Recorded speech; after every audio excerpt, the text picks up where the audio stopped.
Roberto, bienvenido y muchas gracias por venir, ¿eh? Gracias a ustedes por la invitación. Bueno, de visita aquí en Rosario, reuniéndose con sectores productivos, aquí en la Bolsa de Comercio de Rosario también hay muchos representados. Imagino que hay alguna preocupación, ¿no? Uno habla con empresarios y te dicen, a algunos les preocupan las tasas de interés, a otros le preocupa el tema de la actividad, a otros les preocupa la inflación. ¿Cuál es el peor de todos estos tres temas? Se van agregando temas. Primero, una situación en general de estancamiento, después el estancamiento pasó a recesión, después la recesión pasó a principio de quiebre de las cadenas de pago. Ujú. Es como un proceso evolutivo de una economía que está en una situación de crisis y va acumulando factores de crisis. Ujú. En estas medidas que ha tomado el gobierno este último tiempo, que parecen ser como parches para contener la situación, digo, ¿se puede salir ordenadamente de este proceso? Por ejemplo, bajar las tasas de interés.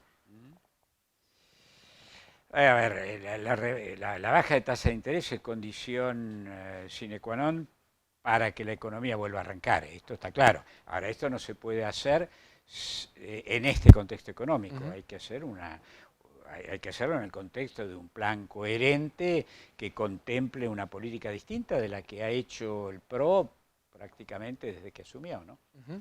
Hay economistas que apuntan que quien asuma el 10 de diciembre, el primer problema que va a tener va a ser la deuda, ¿no? Él tiene vencimientos Argentina por unos 30.000 millones en diciembre y enero de 2020. ¿Cómo lo ve usted? Sí, no, yo creo que no. Yo creo que el primer problema que va a tener es cómo se pone en marcha la economía. Ujú. Si la economía no se pone en marcha, la deuda no tiene solución.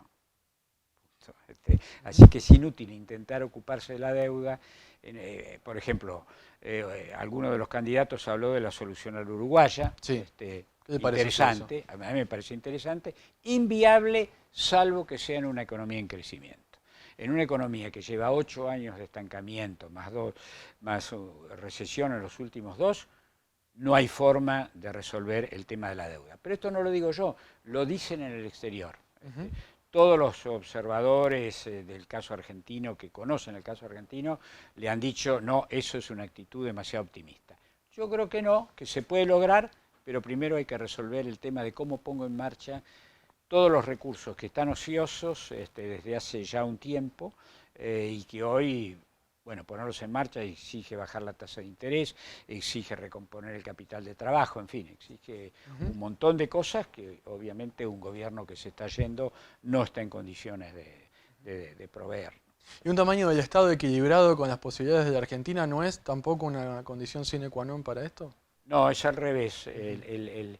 El Estado se puede y se debe achicar en un contexto de una economía que se expande.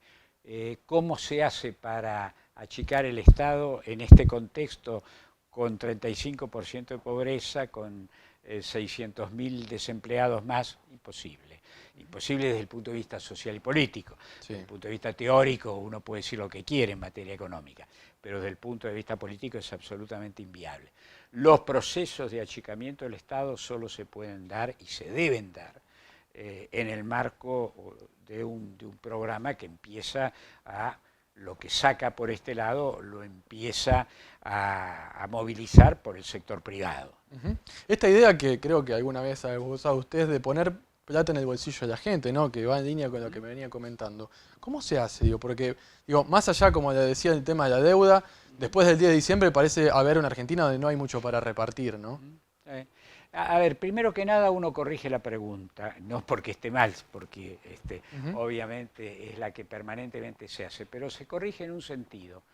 ¿Por qué se pregunta cómo se hace cuando se trata de alguna asignación de tipo social y no se pregunta cómo se hace cuando la tesorería sube 10 puntos la tasa de interés?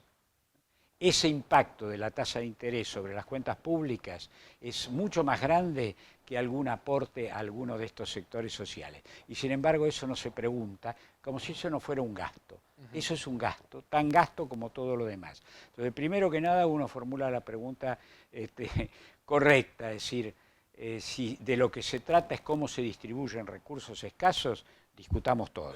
¿eh? Ujú. Y después vemos cuál es la política que hay que hacer para los que no entran en el reparto. Pero además no se trata solo de ponerle dinero de una manera gradual, progresiva, permanente, en el bolsillo de la gente, sino va junto simultáneamente con una rebaja de los impuestos, sobre todo los impuestos que tienen que ver con el trabajo, y que hoy dificultan la creación de trabajo, y los impuestos que tienen que ver con la inversión. Y eventualmente con algún tipo de exportaciones, puesto que el país necesita generar más dólares. Entonces, rebaja de impuestos, producción, productividad y aumento del consumo. No separados, sino juntos. Justamente el tema impuestos es un tema del que quería preguntarle. Hace no mucho tiempo he recibido una propuesta de los actores del agro de la Argentina.